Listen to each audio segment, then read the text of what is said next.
My mother used to tell me stories. She'd tell me stories about lost cities, like Pompeii, once hidden under ashes of Mount Vesuvius, a volcano, or Atlantis, a place that never really existed but was quite magical. And then everything went wrong. But I always had a few questions. Can a city truly be lost? Can a place really go missing? I wonder. Let's find out. Welcome to Decolonized. You're the only story that I ever knew. Learn about the past so you can be a better you. Most time, repeat yourself ain't really a mystery. So we know our stuff, so we don't repeat history. So we go from Dre Scott to hip hop to Harlem, we shake. From civil to movements to MLK. From Adam to CJ to walking this way. From marching to leftists to election '08. And here are some things that I want you to know. We didn't only have Miss Walker, we had Annie Malone. Harriet never said that slavery quote. Your story didn't start with a big old boat. Royalty with thrones, you can even minus the mo. Built many cities and they all kept us afloat. Don't let your legacy catch you by surprise, cause we gon' cover it all in Decolonized.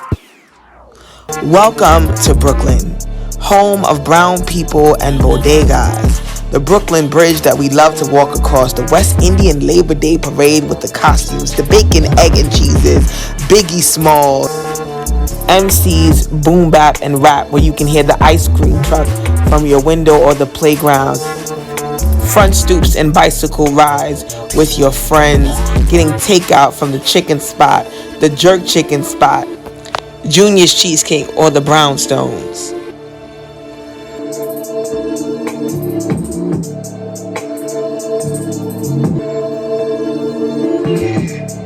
Black towns in the United States were created after the Civil War and during Reconstruction. This is Colonized. Black towns in the United States existed before, during, and after the Civil War and Reconstruction. That is Decolonized. In 1838, Brooklyn, New York was one of the most populated boroughs in New York City. A whole lot of people were buying up land, especially land investors. A land investor is a person that purchases raw or vacant land without any buildings or equipment to resell for profit. Land investors were buying up all of the land previously stolen from the Lenape tribe. The Lenape are an indigenous people of the northeastern woodlands who live in Canada and the U.S. Their lands in Brooklyn and other regions of the Northeast were stolen by the Dutch and then the English. One of those land investors was a black man, a free black man, by the name of Henry C. Thompson. Henry C. Thompson also owned 32 lots in Brooklyn. He sold some of those lots to two men, one named James Weeks, another free black man, and another man named William Thomas. They established Freedmen's towns. And before we discuss what Freedmen's towns are, let's talk about the word free. What's free? Free is defined as not under the control or in the power of another, able to act or be done as one wishes. Freed is defined as to release from captivity, confinement, or slavery.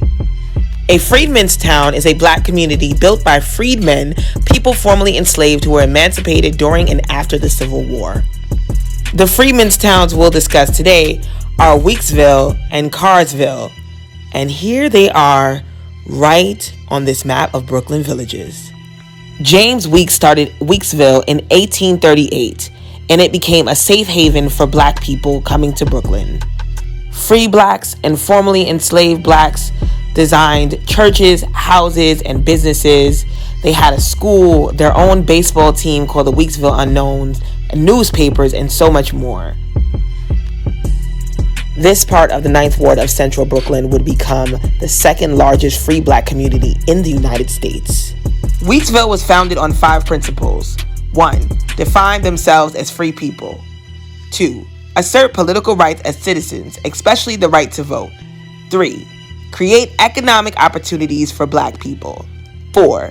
Create a safe haven for themselves and freedom seekers. And 5. Challenge those who promote blacks leaving America, because this is our home too. Weeksville is and was known for many phenomenal things. It was home to one of the first black newspapers, the Freedmen's Torchlight, the first black school to integrate its staff and students, New York's first black woman doctor, a black orphanage, home for the aged and cemetery, and the Caribbean Emancipation Picnic that is part of the origin story for the famous Caribbean Labor Day Parade. And the crowd now waking up, the atmosphere have vibes, and nothing can break it up. The girl never wind up, we're ready for the road. We're ready for the road. We're ready, we're ready, we're ready, we're ready. As always, there's a ton of work to be done.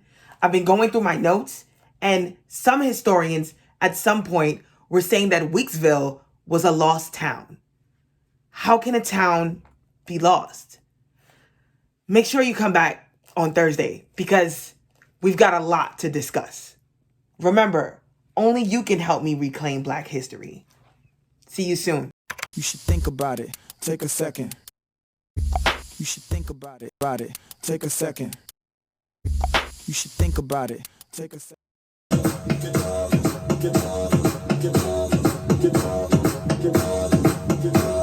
And nothing can break it up.